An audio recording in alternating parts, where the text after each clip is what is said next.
Ever get curious about how someone actually puts a price tag on a house or a building? Like what really goes into it? Yeah, most people just see the final number, right? Right, exactly. Yeah. So today we are doing a deep dive into the world of property appraisal. And let me tell you, after going through all this info, from RoleCatcher, career guides, example profiles, interview tips, really good stuff, it is way more interesting than you might think. It definitely is. Way more than just number crunching. More than meets the eye, huh? Totally. You kind of have to be like a real estate detective. Oh, okay, a real estate detective. I like that. What does that even mean? So you're looking at the property, obviously, but also the neighborhood, what else is sold nearby, what the market's doing, all these different factors. And you got to piece together the clues to figure out what it's really worth. You might find yourself checking what kind of wood they used in the floors to see if it's original to the house, Oh, wow, yeah. which can totally change how much it's worth. I would never even think of that. It's all about seeing the story behind the building. I love that. Yeah. And speaking of seeing, RoleCatcher mentioned some appraisers are using some pretty high-tech stuff these days.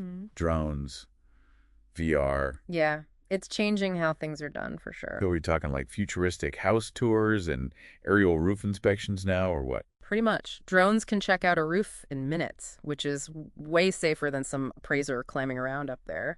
And with VR, imagine showing a client a property without even leaving the office. No more dusty attics. I can get used to that.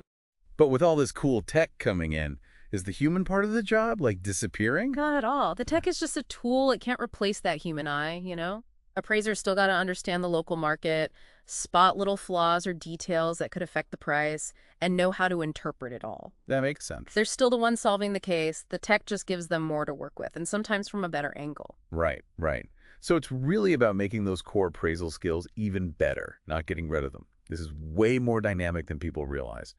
So how does somebody, like, get started in this field? Become a real estate detective, so to speak. Well, it seems like it's really built on experience, you know? RoleCatcher had a whole breakdown of the career path from entry level all the way up to those senior appraiser roles. Yeah, I was looking at that too. It's pretty cool how you can move up. You're always learning something new in this job, that's for sure. So what do people usually do when they're first starting out? A lot of assisting senior appraisers, I think, you know, going along on inspections, gathering data, that kind of stuff. Oh, so it's like an apprenticeship almost.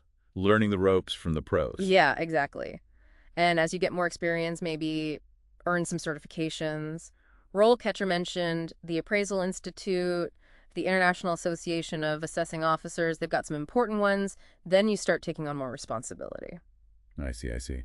So you might end up, what, managing projects, mentoring other appraisers. Right. Or even specializing in a certain type of property like you were talking about before. Yeah, like focusing on commercial real estate instead of houses or something. Exactly. Or maybe you'd get into, I don't know, appraising antique homes or something super specific.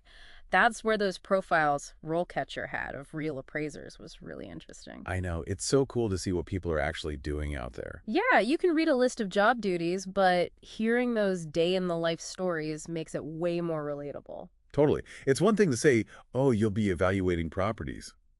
It's another to think about spending your morning at some fancy high-rise downtown and your afternoon checking out a historic farmhouse in the country.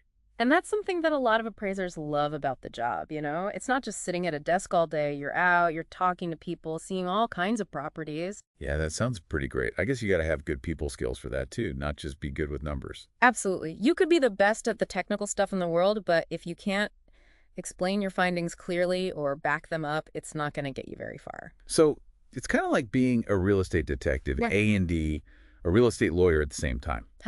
There you go. You got to make the case for what you're seeing. Okay, this is really fascinating. So say I'm convinced, right? I want to try to land one of these jobs. RoleCatcher has all those tips for nailing the interview, but some of those questions are tough. Yeah, they can be tricky for sure. Like, walk us through your appraisal process. How do you even answer that without rambling on forever? I think the important thing is to know what they're really asking. Yeah. You know, they're not just looking for you to list off steps. Almost like a mind-reading game. Kind of. They want to get a sense of how you think, how you pay attention to details, how you solve problems. It's like they're trying to see inside your head how you actually approach an appraisal. Yeah, exactly. So how do you answer that kind of question well? Give them what they want. Well, you got to prepare, but not by like memorizing a textbook or something. Think about, I don't know, some interesting appraisals you've actually worked on. Oh, Like, did you ever have a property that had some really unique feature? Or maybe you had to work in a really tough market where prices were all over the place. like that old farmhouse? That's got to be tricky to put a price on, right? Mm, How do you even start with something that unique? right. Those are the kinds of stories that'll make you stand out in an interview. Talk about the specific challenges, how you actually used your skills to get past them, and what the end result was. So they can see you can handle anything, not just the easy stuff. Exactly. I like it. Okay, speaking of tools, and this one really blew my mind. Remember how we were talking about RoleCatcher's website before? Yeah, yeah. They have this thing. It's called RoleCatcher.capture. And it's wild. So it helps you find jobs, obviously. But get this, it actually analyzes job postings Mm. and tells you what skills those employers are looking for. Oh, yeah, that thing is super useful. It's like having a cheat sheet for your job hunt. Right. You can see what's in high demand, fix up your resume, all that. You could even see where you might need to get some extra training or something. Yeah, it's like having a leg up, knowing what you need to focus on. Totally. So it's not just about finding any job. It's about finding the right job for you. You making sure you're ready for it. Right. Which I guess is important in a field like this that's always changing. Oh, absolutely. Even if you've been doing this for years, you got to keep learning, The market changes, there's new technology, new rules and regulations. You can't just stop. It's like anything else. If you want to be good at it, you got to stay curious. 100%. Well, that's about all the time we have for today's deep dive.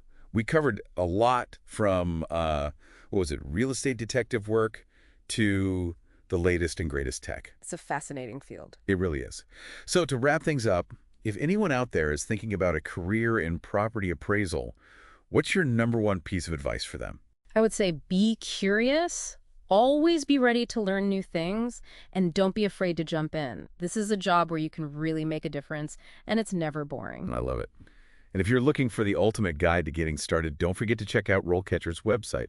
Like we've been saying, they've got tons of resources on there, whether you're just starting out or you're a seasoned pro. They do. All right. That's a wrap for us. We'll be back next time with another exciting career to explore. Until then, happy learning.